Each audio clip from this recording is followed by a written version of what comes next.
दोस्तों नमस्कार, GVD live देख रहे हैं आप। मैं हूं आपके साथ हेमंत। जैसे जैसे मध्य प्रदेश में चुनाव नजदीक आते जा रहे हैं वैसे वैसे नेताओं के बोल उग्र होते चले जा रहे हैं। ऐसा ही मामला मध्य प्रदेश श्योपुर जिले से सामने आया, जहां पर पशु पालकों और वनांचल के ग्रामीणों के लिए कांग्रेस की ओर से दिए गए आंदोलन में शामिल होने पहुंचे कांग्रेस के विधायक बाबूलाल जंडेल ने विवादित बयान दे दिया है। इस बार एक नहीं बल्कि तीन विवादित बयान उन्होंने एक साथ दिए, जो अब जिले भर में चर्चा का विषय बन चुके हैं।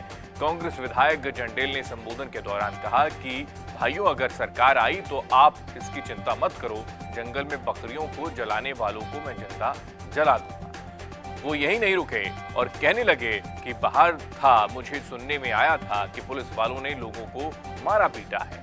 अगर मैं यहाँ होता तो मेडिकल पुलिस वालों का भी किया जाता। केंद्र सरकार की महत्वाकांक्षी जल जीवन मिशन योजना के तहत करोड़ रुपए खर्च कर ग्रामीण आबादी को घर पर शुद्ध और स्वच्छ पानी देने की योजना पर जिले भर में काम किया जा रहा है, लेकिन इसकी जमीनी हकीकत कुछ और ही है। ताजा मामला जिले के शहपुर जनपद अंतर्गत ग्राम पंचायत बिजौरी का है, जहां पर ठेकेदार सहित पीएचई के जिम्मेदारों की लापरवाही की वजह से नल जल योजना फेल होती दिखाई दे रही है। जानकारी के अनुसार ग्राम पंचायत बिजौरी में करीब 55 लाख की लागत से जल जीवन मिशन के तहत पानी की टंकी का निर्माण किया गया और टंकी निर्माण पर लाखों खर्च करने के बाद भी नई टंकी में रिसाव देखने को मिल रहा है। टंकी से पानी के रिसाव लगातार बना है और इसकी शिकायत भी ग्रामीणों ने विभाग से की थी, लेकिन पीएचई के इंजीनियर एसडीओ द्वारा इस पर कोई ध्यान नहीं दिया गया है।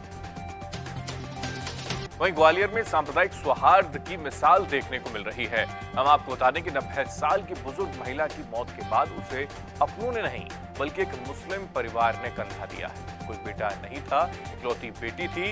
इतना ही नहीं, बताया ये भी जा रहा है कि पिछले 8-9 महीने से मुस्लिम परिवार बुजुर्ग बीमार महिला की देखभाल भी कर रहे थे। दहेज के लिए पहले ससुरालियों और फिर पति के द्वारा न सिर्फ मारपीट कर जान से मारने की धमकी दी गई, बल्कि पति ने विवाहिता के साथ जबरन आपराधिक यौन संबंध भी स्थापित किए हैं। जब पति की करतूतों से पीड़िता परेशान हो गई तो फिर उसने महाराजपुरा थाना पहुंचकर ससुरालियों और फिर पति के खिलाफ शिकायत दर्ज करवा दी है, जिसके आधार पर पुलिस ने मामला दर्ज कर विवेचना आगे शुरू कर दी है। उधर छतरपुर के सागर रोड पर स्थित रॉयल होटल में 14 वर्षीय नाबालिग के साथ सामूहिक दुष्कर्म का मामला सामने आ गया। बताया जा रहा है कि ये लगभग 6 महीने पुराना मामला है और लड़की पहली बार नहीं, पहले भी होटल में जा चुकी है। जानकारी के मुताबिक जब इस मामले की जानकारी लड़की के बड़े पापा को लगी तो फिर उन्होंने लड़की पर घर से न निकलने की बंदिश लगा दी थी और लड़की शराब की आदी हो चुकी थी, ऐसी भी जानकारी सामने आ रही है। ये भी बताया जा रहा है कि लड़की का पिता जेल में बंद है।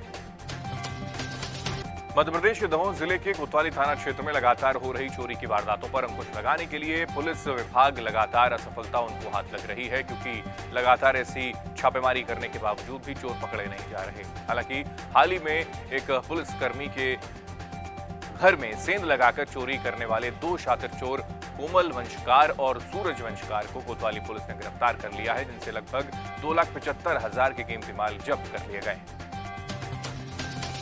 और सरकार की ओर से प्रदेश की हर पंचायत में जनता तक सरकार की योजना पहुंचे, उसका लाभ उन्हें सही तरीके से मिल सके, इसके लिए सरकार ने विधिवत रूप से ग्राम पंचायतों में सचिव और सहायक सचिव की नियुक्ति की, लेकिन शासन की ये नुमाइंदे शासन की योजनाओं को जनता तक न पहुंचाते हुए उसे भ्रष्टाचार की भेंट चढ़ा देते हैं, सरकार की मंशा पर पानी फेर देते हैं। ऐसा ही एक मामला बड़नगर तहसील के ग्राम पलधुना का सामने आ गया है, जहां पर पदस्थ सचिव पंकज पंड्या द्वारा शासन की योजनाओं में जमकर घोटाला करते हुए शासन की योजनाओं को भ्रष्टाचार की भेंट चढ़ा दिया गया और शासकीय योजनाओं का लाभ ग्रामीणों को दिलवाने के एवज में राशि की वसूली भी की गई है।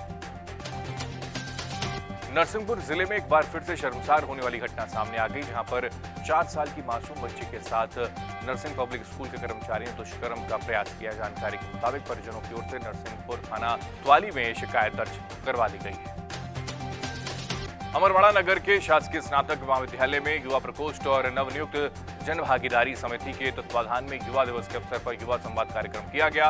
मुख्य अतिथि विधानसभा प्रभारी उत्तम ठाकुर ने कहा कि भारत में दुनिया की उम्मीदें बड़ी हैं और युवाओं को अब सिर्फ अपने परिवार या फिर जिलों के लिए नहीं बल्कि देश और अन्य देशों के वंचितों के लिए भी खुद को जिम्मेदार समझना चाहिए और अपने भारत देश को आत्मनिर्भर देश बनाने के प्रति अपनी भागीदारी निभानी। इसी के साथ इस बुलेटिन में इतना ही। देश दुनिया की तमाम खबरों के लिए आप देखते रहिए जेवीटी लाइव। नमस्कार।